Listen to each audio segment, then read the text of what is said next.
अच्छा सनम, इतनी अच्छी अभी बात की आपने कि स्कूल जो होता है ना हमारा बच्चा जो घर में आप जो भी बात बता लो, हालांकि मुझे लगता है कि पहला इंस्टीट्यूशन इज़ योर होम, क्योंकि 2-3 साल तक तो बच्चा अपने घर से ही सीख रहा होता है, लेकिन जो स्कूल में मैनरिज्म होते हैं, जो स्कूल में बेस बनती है, वो आप कहीं नहीं बना सकते।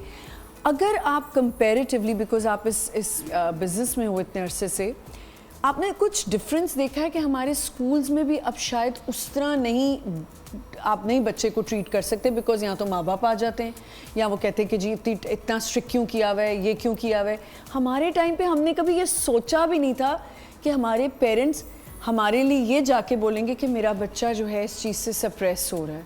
प्लीज़। अग्रीड। सो आमना, आपने बहुत अच्छी एक बात यहाँ पे मेंशन की है कि आप क्या फील कर रही हैं कि over the passage of time कि लोगों के अपने स्टैंडर्ड्स टू ऑपरेट चेंज हो रहे हैं। Yes, certainly. जो मैं फील करती हूँ कि एक माइंड शिफ्ट आया है, you know, in the parents as well as the students. अगर आप मुझसे एक सिंपल अल्फाजों में पूछें कि बेसिकली अब आप लोगों को चेस पे लूडो नहीं खिला सकते। जी जी। So when the game changes, the rules of the game also gets to change.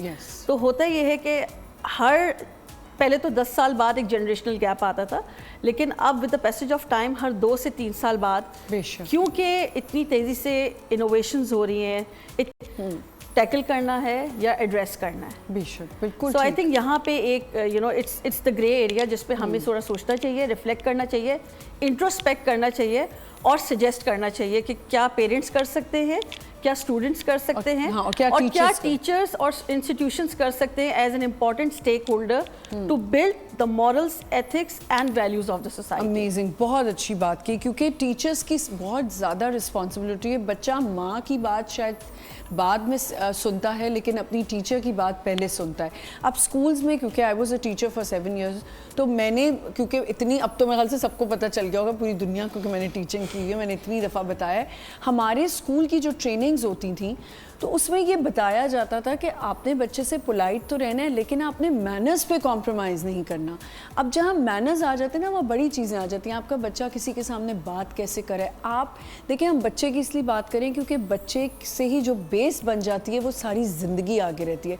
अगर आपने बच्चे को एक जगह नहीं टोकेंगे, वो दूसरी दफ़ा नहीं टोकेंगे, वो सारी ज़िंदगी चीज़ जो है उसके साथ लेके वो चलेगा। Absolutely, absolutely. और स्कूल्स का सबसे ज़्यादा मुझे होता है कि ग्रूम्ड करना जो होता है ना, वो ग्रूमिंग जो होती है वो बच्चे की जो है वो स्कूल से हो रही थी। इसमें सनम, कितना आप समझते हो कि पेरेंट्स का एक बहुत बड़ा रोल है कि आपका बच्चा अगर कुछ गलत कर रहा है, या आप खुद एक बड़ा आदमी है, औरत है, तो आपका मैनर देखे शुरू तो बचपन से ही होता है ना। बिल्कुल। तो पेरेंट्स के लिए क्या है? सो आमना, 2 इम्पॉर्टेंट चीज़ें, एक तो है कि अकाउंटेबिलिटी एंड रिस्पॉन्सिबिलिटी।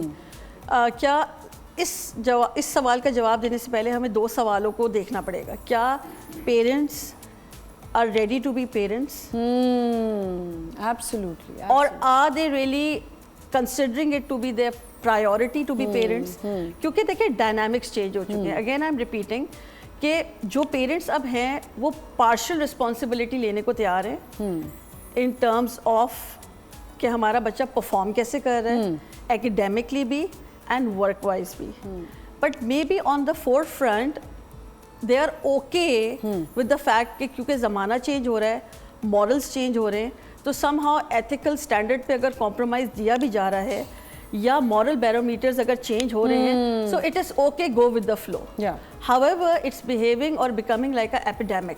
यस, बिल्कुल ठीक। फिर ये जो एपिडेमिक जो बन रहा है, उसके बाद ये एक सिस्टम बन रहा है। सिस्टम के बाद ये आपके हर लूक इन कॉर्नर में एग्जिस्ट करेगा, but you will left with nothing, because it's goes in English, एक कहावत है, आइदर यू इन्फ्लुएंस और यू गेट इन्फ्लुएंस्ड। यस। जब आप पावर बहुत ज़्यादा अनट्रेंड कैटेगरी को दे देते, इन दिस केस बच्चों को दे देंगे, तो क्या होगा कि वो पावर मिसयूज़ होगा।